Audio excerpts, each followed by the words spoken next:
He had his gun, so he just swung it open. I start to notice that, the atmosphere feels a little bit weird.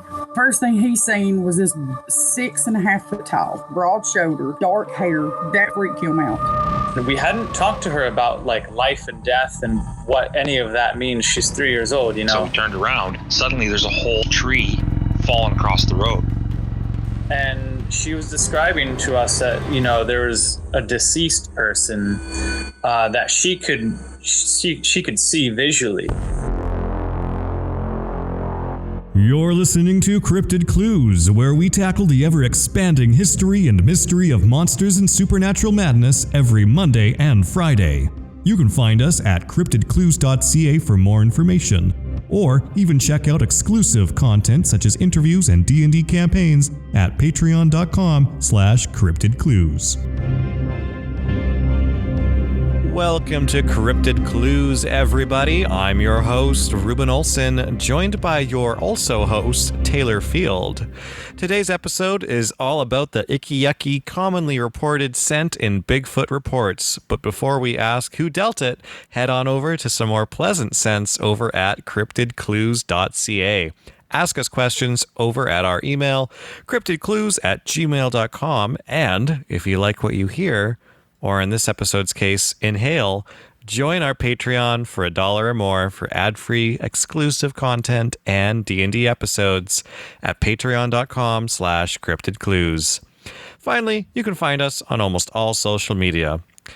Bigfoot odor is often described as skunk-like, mixed with wet dog, death, and occasionally that rotten egg sulfur smell.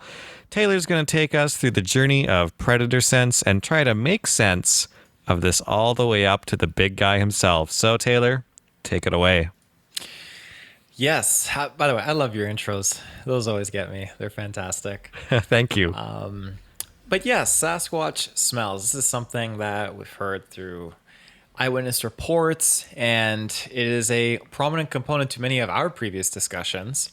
So, not every sighting has it, of course. There are some people that either can't recall the pungent smell or honestly claim that there was no smell at all with their sightings. But in the cases where the smell lingers, it's speculated to be a part of a few different things. Or it could be all of these things. Heck if I know. But it's these things that I'm about to list off here that I wanted to bring to people's attention. So first off, they are covered in hair, sweat, I imagine like mud, grunge, and probably a little bit bloody from the last deer it killed, or even dried berries and vegetation from the last vegetarian meal it had. But go check out our previous episode, the Bigfoot diet, for that.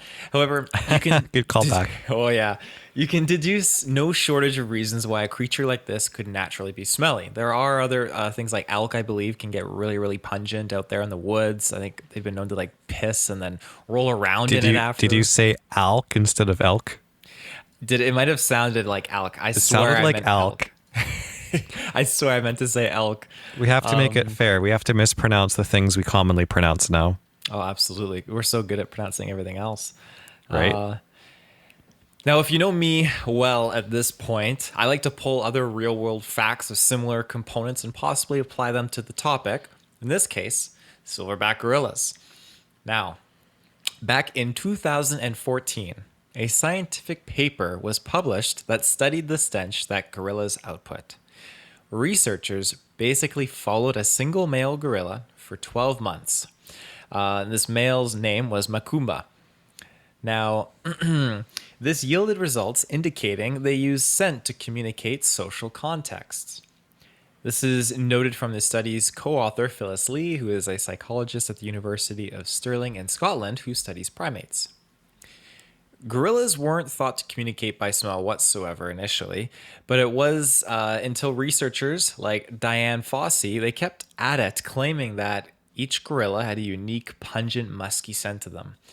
In the case of our studied gorilla, Macumba, he was a dominant male in his social group, and it was realized that he could turn his pungent smell on or off depending on the social situation. Can you imagine having the ability to do that? I wish I had a pungent odor. I could just... oh, wait, I do. I just have to eat beans.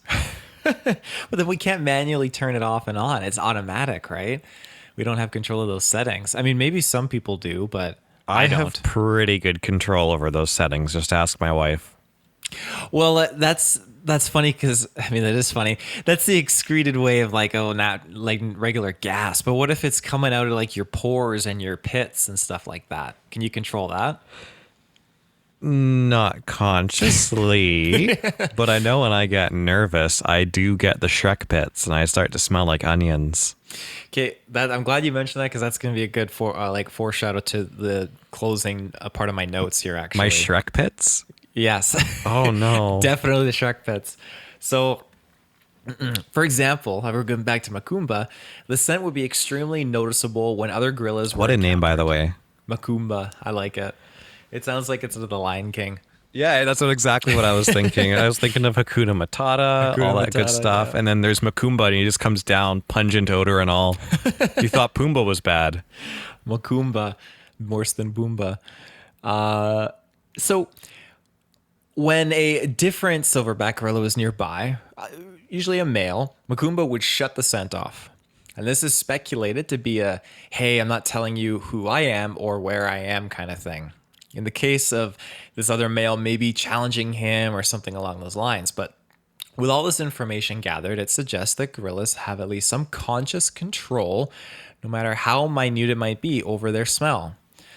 And it's funny because that's just one of the other fascinating things that we've learned, because very recently with primates, we've learned that, oh my goodness, like they will take sticks and they will whack and make noises off of tree roots. That's something that we did with the another episode, Bigfoot communication and such. And so there's all these similarities you can source from. But it doesn't stop there. Humans can do this too. We can whack tree nuts. roots with sticks? Absolutely. You heard it here first. Let it be known. I didn't know this fact. No, more specifically the Shrek pits, as you recalled it earlier.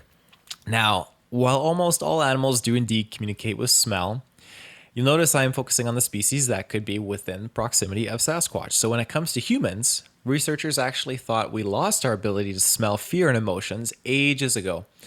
But in a study conducted over a decade ago, researchers collected sweat from the armpits of 10 men while they watched stressful, scary movie scenes. So things of horror. Oh my goodness, what a study.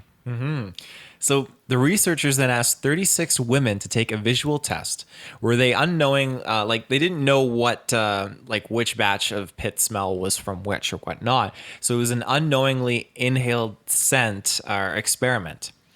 So when they would smell the scent of the men's sweat, they would be creating these facial expressions. And that's the whole point of this test, was to see what kind of expression they would make. So when the woman smelled the fierce sweat, they would open their eyes and they would put out like a scared facial expression. And then when there would be the stressful sweat tests, that smells were yielding a disgruntled kind of just like kind of expression on the other women. So this is applied as well to certain social crowding situations, people speculate, where emotions may fluctuate. And I kind of attribute it to more like a Black Friday sale where everyone at the mall is sweating and is just in a hurry and is stressed out. And that kind of resonates and creates this heavy aesthetic on the crowds of people that are there. So then you smell that fear and that, stress. And so it starts to resonate with you. So that's another form of communication to a certain degree. We're so machined that we don't really know how to interpret it. And it just kind of goes over our heads or in one nostril and out the other. Well, I can definitely attest to that too. Like I work at Best Buy, and if I am stressed out or anything like that, it's easy to spread that to my team. But if I remain confident, practice some things to remind myself, I don't need to be stressed out because a situation is just really busy, I can enhance things a lot differently. I imagine that obviously my Shrek pits play a part in that. If I'm anxious or stressed out subconsciously, even if it's not very noticeable, maybe that has some effect on everybody. Also, that's weird. Why am I talking about my Shrek pits still? I really want to stop talking about them. Well, I think it's a fascinating form of communication that we don't have much control of at the end of the day. Like there are many situations, and it's funny how when you do get stressed or you do get afraid, you exhibit those same symptoms. Like when you're afraid, the hairs stand up on your arms and everything like that. You get goosebumps, but then you also get goosebumps when you're cold The hairs stand up. So it's just one of those.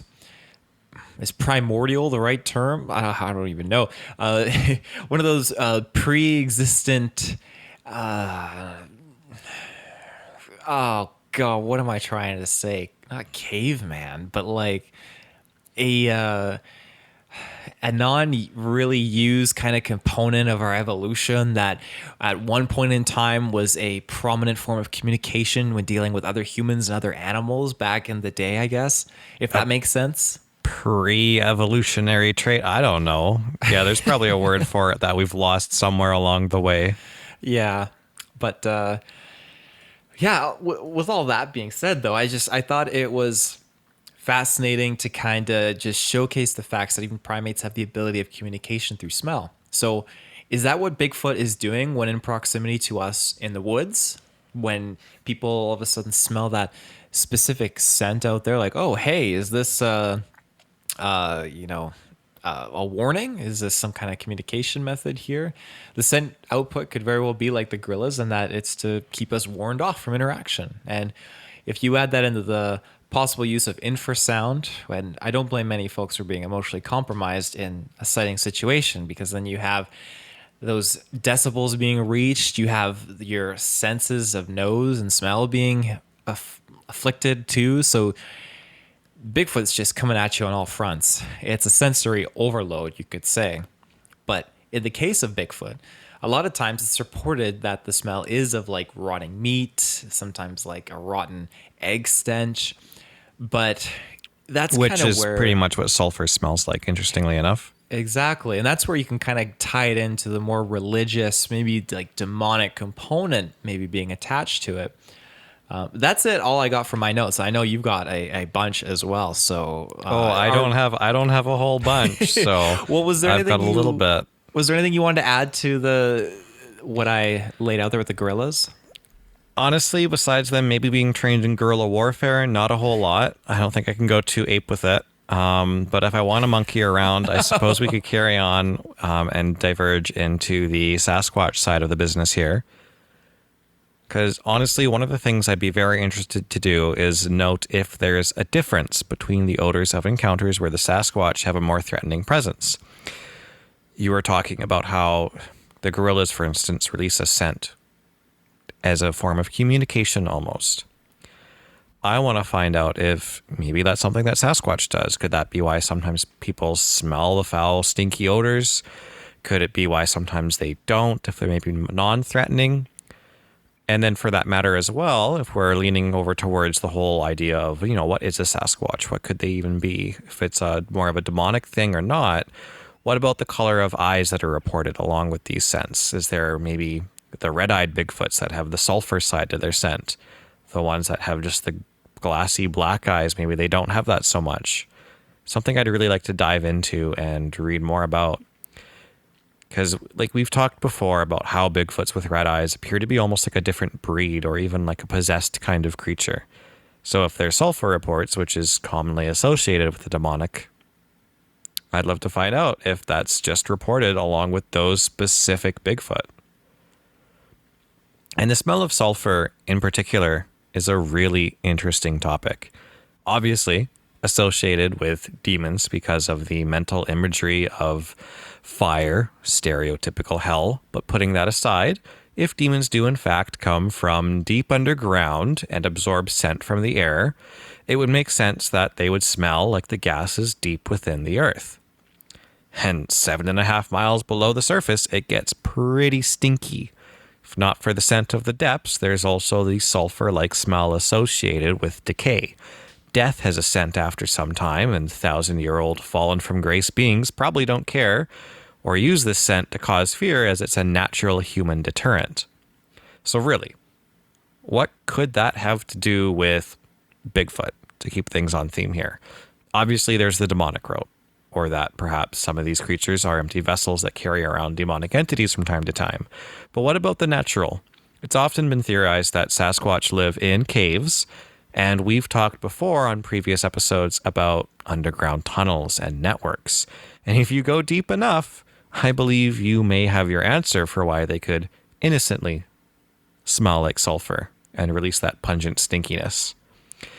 And then, of course, perhaps there's the Sasquatch that haven't been in those caves for some time, or maybe they don't live in those caves and therefore they don't release that scent because it's just not absorbed into their hairs. I like that. That's actually a really interesting notion. And it totally went over my head to think about how when you are deep in those caves, you're going to encounter underground sulfuric areas that are going to excrete that pungent smell. And that will definitely stain the fur or the hair. But I digress. We're going to jump to a quick ad break here, and then we'll be right back. And we're back. Taylor, is there anything else you'd like to add on to this? Well, just in regards to them traveling underground and just kind of like getting those smells and everything on them, and then other ones that maybe don't do that and just kind of like stick to the national parks. If they were to encounter these sulfuric spots and they were to get these outside smells on them, then an outside, how would I say this? An outside caused smell that's kind of like staining their skin or their fur, that's much more difficult of a thing to shut off and on. So then we're at a situation here where do these things, the things that are maybe a little bit more dangerous or just go underground, are they always smelling like that with that sulfur smell? Or do we always have the other ones just never smell like that with the sulfur smell? Or are we dealing with something that could toggle it off and on and just kind of like a human being just in certain situations start to excrete that smell? Does that make sense? Kind of. I think I'd have to lean more towards the fact that there's something going on where they can either control their scent and they don't necessarily live in underground tunnels or caves because otherwise they would always have that odor attached to them, or it would be more of the demonic side of things. I see. With the demonic component attached to that, I know that's definitely the rabbit hole where I think a lot of people in the Bigfoot community kind of, I think they jump ship at that point. It gets a little too crazy. Yeah, that's entering the realms where we start to talk about UFOs and Bigfoots together, Nephilim, biblical content, stuff like that. Yeah, like you and me, we've talked about that, and you brought it to my attention, the empty vessel concept of just, hey, these things walking around with the black beady eyes, and then what if one day, one of these things, demons, comes up from out of the ground and inhabits one of these vessels, and then boom, they got red eyes, they're going on a rampage. I was looking into cases that I couldn't really associate necessarily with them being like demonically related, but cases of Bigfoot just maybe having killed people. And in certain countries back east, across the pond from Canada here in North America, there are small communities that have reports of seeing hairy wild man, and they would have people in these small little villages that would turn up missing, and they would find them buried into the snow, and they would have like marks on them and stuff like that. Nothing that you can run with or anything like that information wise, but just stuff that local village folk talk about, tourists passing through, or I shouldn't say tourists, more like researchers that are there exploring and just trying to gather information from the communities. And again, could you associate that a Bigfoot killing someone with being demonically possessed? No, I don't think you could. But I just thought it was interesting. I wanted to mention that nonetheless. Well, I also agree. I don't think that Bigfoot killing people equates to them being demonic. I think if you have a bear attack or a cougar attack, you can't relate it to that either, right? Usually there's something that's being provoked. You've entered its territory and vice versa. You also have the old tribal reports and stuff of Bigfoot sneaking into their camp, stealing their women and stuff like that. They're closer to humans, so they probably have their own sinful desires and the like as well. But, I'm not sure what kind of smells those desires release. I don't really want to talk about that, just the sulfur. There was one encounter I was reading into, and I'll do like Cliff Notes version. But he was out and he was camping in this specific area with his family, and he heard talk with the locals about how this area started getting a lot of Sasquatch sightings, became more of a tourist hotspot. And well, that's not the reason they went there. They were just going out there to go camping. After his family had went to bed and he just went out just to kind of enjoy the wilderness on his own, he started to smell this pungent smell, really, really prominent. And it didn't click with him at first, and he didn't see anything. But when he ended up going back home, after their trip, he looked into it, and that's when he started to realize the smell factor and thought, holy smokes, okay, there is something here, because the smell that people are describing is the smell that I smelled when I had this happen to me out in the middle of the woods. At the time when it happened, like, again, he didn't click together 2 and 2, but he knows that the smell wasn't coming from the garbage, wasn't coming from their little barbecue. It was coming from like the forested, dark, wooded area around their campsite. So, yeah, That's an interesting thing for a lot of reports, is even if you don't get to see a Bigfoot or anything like that, people often report the smell of a Sasquatch if they know what it's supposed to be or they've smelled it before. Even if it's not a Sasquatch report and there's just something off about it, the hair stands up on the back of their necks. They smell this pungent odor like a skunk, but worse. And then there's like a rocks or something being thrown at them. When you mentioned skunk, which is a great transition into skunk ape, because skunk ape is definitely it's in the name. Yes. Something that people report. And that one is definitely more subject to the location, I would say, being in the bog and the swamps of Florida. So it definitely adds more to that stench that people attach to it. Yeah, another one that comes to mind too is one of my favorite Bigfoot reports, which I still have yet to do a proper episode on just for it, but the Cowman of Copolis Beach. It's brought up quite a bit, especially from the kids' eyes when the Bigfoot's looking at him through the window. It's like, oh, it's the Cowman. He's stinky. He smells like the cows. He's got a real bad odor to him. I look forward to that episode when you dive into that. You've told me that a long time ago, that full story, and I really, really enjoyed listening to it. It's a good one. It's a thriller. It's nightmarish. I had another point in my notes that I wanted to explore, but I'm drawing a blank. Oh my goodness. It's one of those things that won't come back until later. You'll be eating, you'll smell a particular scent, and your smell memory will bring it back to you. Yeah, most likely. Sorry, I'm trying to keep things on theme here. But yeah, I've also looked into how certain sightings, yes, they do have that stench attached to them, as we've already discussed, but then people have gone so far as kind of using other smells to deter these things, where they have like a sulfur smelling like substance that they put around their property, and they've claimed that it deters these things. Maybe it deters the empty vessels because they know what the demons smell like and they don't want to be possessed. Well, that's exactly it. I remember when we talked about this a long time ago, that was your first thing that you said in response. I thought, damn, that totally makes sense. Because I mean, we don't know, what demons smell like when they infect humans. I mean, for the most part, people report it is like rotting flesh. It's like sulfur again. So we have that kind of comparison. It's one of the most common smells during an exorcism as well. There you go. And we don't actively seek that out. I think a lot of people, when they smell that, we avoid it. And it's kind of like natural gases. You smell rotting eggs, you smell that stench, you get the heck out of there. We avoid it. So that could be the same exact notion displayed here when a Sasquatch is like, oh, I smell one of those demon folk around here. I'm going to back out and just leave. So, yeah. And we know that there are bad and we know that there are good Sasquatch. When I say good, I don't mean like they're helping you carry your groceries in, but they're just low key, like curious and wondering what you're all about and what's going on. Yeah, I brought up this one as well with the Sasquatch report where a guy, used to live in a family home way out in the woods. They used to have these Bigfoot sightings, and one day he goes back to his family home just to see if he can find anything and look at his old family home again. It's abandoned out in the woods. As he's driving back down the road home, he leaves the property and finds really old Bigfoot sitting down in the middle of the road. And he doesn't report any smells. No smells at all. Nothing like that in this report. He gets out of the car and it stands up and talks to him in his native language and says, hey, it's basically like, hey, it's good to see you. We're not around here anymore. The mean ones have pushed us out of this territory.